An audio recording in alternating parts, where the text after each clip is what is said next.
Alright then guys, it is Sunday, July 27th, 2025. Just wanted to make a video saying I think I'm going to get back into eating high carb, low fat. However, high carb, low fat with moderate protein. So when most people say high carb, low fat, they're talking about low protein, or at least when most vegans say that, they're talking about low protein. So I want to get back into eating high carb, low fat, but with more of an emphasis on adding protein. So I've been vegan since 2008. I've experimented with many different ways of eating as a vegan. I got into the whole high carb, low fat thing when it was pretty big on YouTube, like in the early 2010s.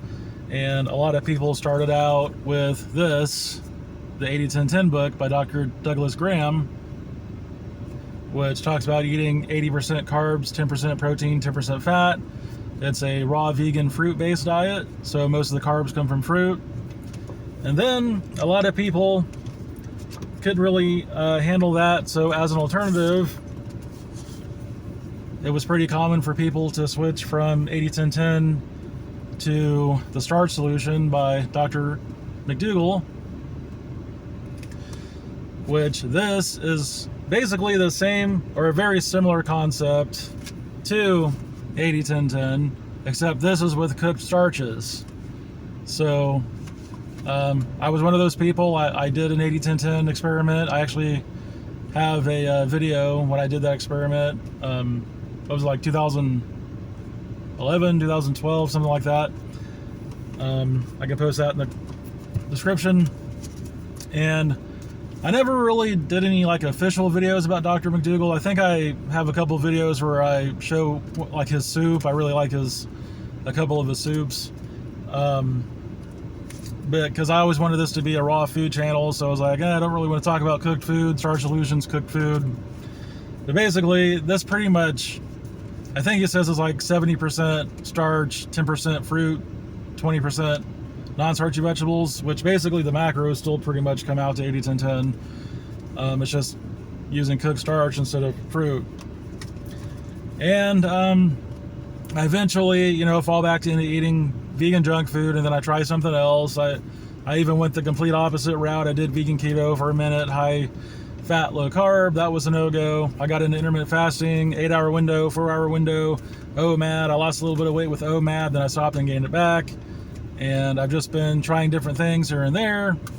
I recently started talking to a dietitian. I've only had one appointment with her so far, and I actually told her about a lot of the stuff I tried, including 80-10-10, which of course she thought was crazy. She's like, yeah, you probably need more protein. So I have a history of high triglycerides, and I was even my A1C showed pre-diabetic, and basically she told me I need to pair carbs with protein. So that's what I've been doing lately, and I've actually lost a little bit of weight. I was in the 270s, like 270, 275 pounds last summer, and now the scale said 231 pounds this summer. So I've lost like 45-ish pounds since last summer. And a lot of that has just been in the last few months, simply by pairing carbs with protein. Like I've been, she told me if I have apples or something, eat some yogurt, like protein yogurt with it. I found some zero sugar added vegan protein yogurt. I've made videos about this. And then I found like protein oats, added some of the protein yogurt to the oats. So oats are high carb, added the yogurt. I guess the protein helps like slow down the insulin response or whatever. So she actually specifically told me to eat basically 40-30-30 macros, 40% carbs, 30% fat, 30% protein, which is very similar to the Zone diet by Dr. Sears. And in 2000, he wrote a book called The Soy Zone, which was a vegetarian, vegan friendly of the Zone diet. Basically, he wants you to divide your plate into thirds, put protein, like soy-based protein in 1/3, and then fill the other 2/3 with non-starchy vegetables, and then add a little bit of fat to it, especially monounsaturated fat, like a drizzle of olive oil, or maybe a few nuts or like a sliver of avocado. So I tried experimenting with this for a minute, and I just, like, I guess you could call it like low fat programming or whatever I've had throughout the years. I just am not down with purposely adding fat to meals. It just feels wrong to me to like add fat to every meal and snack. I mean, I've done it like here and there. Like if I have like the non-starchy vegetables, I have like drizzled some olive oil on it here and there, but not usually, just to see how I feel about it. And basically, it's pretty much, I don't know if I want to say it's a no-go, but like I'm just not into purposely adding fat to my food. But I do like the idea of focusing on condensed or dense sources of plant-based protein, which back in 2000, it was basically everything was soy. All the meat alternatives was soy, like soy burgers, soy hot dogs, soy this, soy that, soy crumbles, soy fake chicken, like soy everything. So that's why it's called the soy zone. Now there's things like pea protein made from yellow pea protein. But so the soy zone says to add basically soy products like tofu and yes, even like processed fake meat to every meal and snack. The starch solution, Dr. McDougall was okay with traditional soy foods, like a little bit of tofu here and there, but he was not okay with all the fake vegan mock meats and stuff. He specifically says to avoid processed fake meat, and he even wants you to basically limit tofu too, just a little bit of tofu here and there. I mean, he's got like recipes for like tofu mayonnaise and stuff, but there's a few tofu recipes, but he basically wants you to eat mostly starch with a little bit of fruit and vegetables. And then if you want to lose weight faster, he's got the maximum weight loss plan, which a lot of people call the 50-50 plate here on YouTube, which is where you eat 50% starch on one, like you basically divide your plate in half. It's like 50% starch, 50% non-starchy vegetables. So what I'm thinking is like combining the two. So let me get a picture of this maybe for the thumbnail. Okay.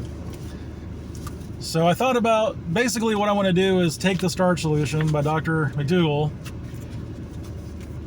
and take the idea of eating plant-based protein basically every meal and add protein to the Starch Solution, especially soy protein and like tofu, tempeh, TVP, seitan, especially TVP because that's low fat, that's defatted soy protein, and also protein shakes and the yellow pea protein, and yes, even some fake meat here and there. So I thought about calling it the Starch Soy-lution, but then I was like, soy-lution isn't really a word. I was thinking like, you know, adding protein to the starch solution, especially soy, starch, soy-lution. But then I was like, I could just call it like the Pro Starch Resolution, like pros and protein, starch, resolution, instead of solution, adding RE to it, resolution, Pro Starch Resolution. And I was like, maybe I should just call it like high carb, low fat with moderate protein.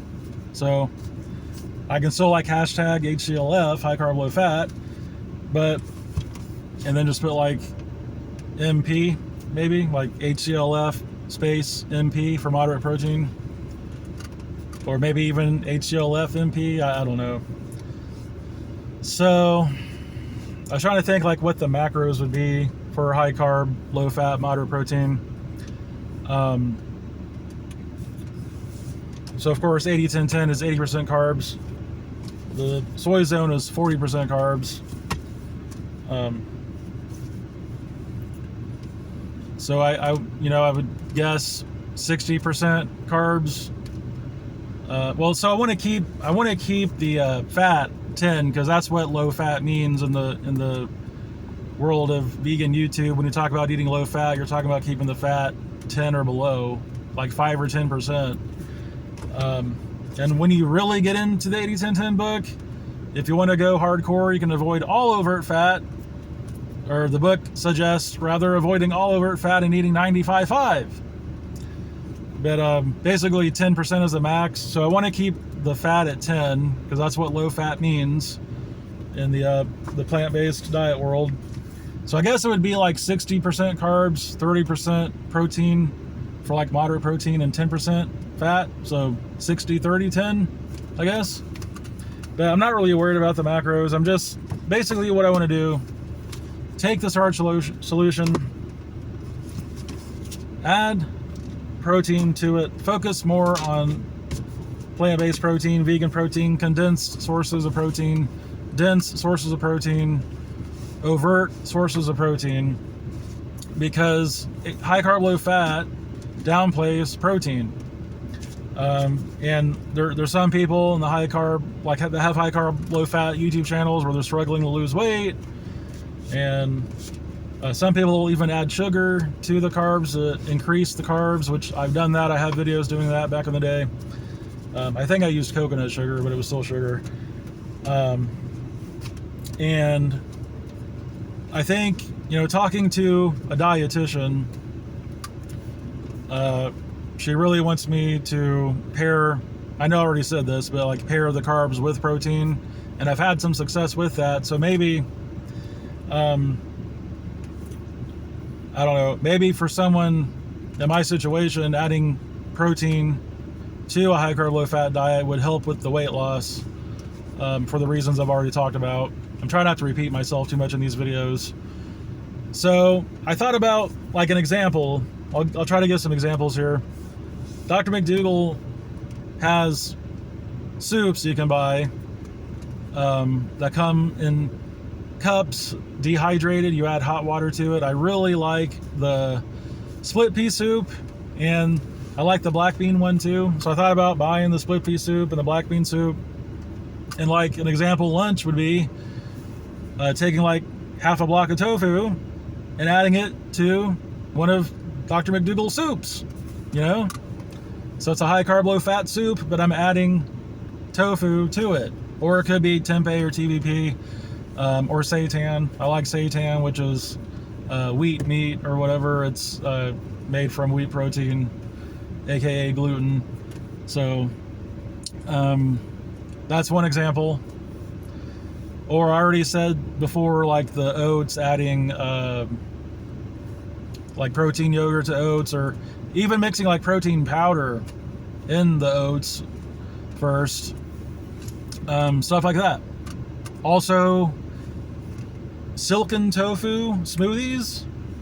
So I don't want to give up on smoothies, okay? I like smoothies, but I'm probably not going to be making like 8, 9, 10, 11, 12 banana smoothies like I did back in the day, when I was doing high carb, like traditional high carb low fat, keeping the protein low. So now, instead of like 8, 9, 10, 11, 12 bananas, maybe like a block of, like half a block or a block of silken tofu. That's the soft tofu that you use you can use it for desserts, or you can use it to make smoothies. And then like maybe just, I don't know, like 2 or 3 bananas and some berries or something, and maybe like some protein powder in it and some greens or something. So I don't know. Anyway, this is just my idea right now. High carb, low fat, moderate protein. Okay. I want to, like, that's the emphasis now. High carb, low fat with moderate protein. So like a protein and starch diet, basically. Lean protein, starch diet, vegan protein, starch diet. All right, that's it for this video. And of course I want to add raw food too. That's it for this video. Thanks for watching.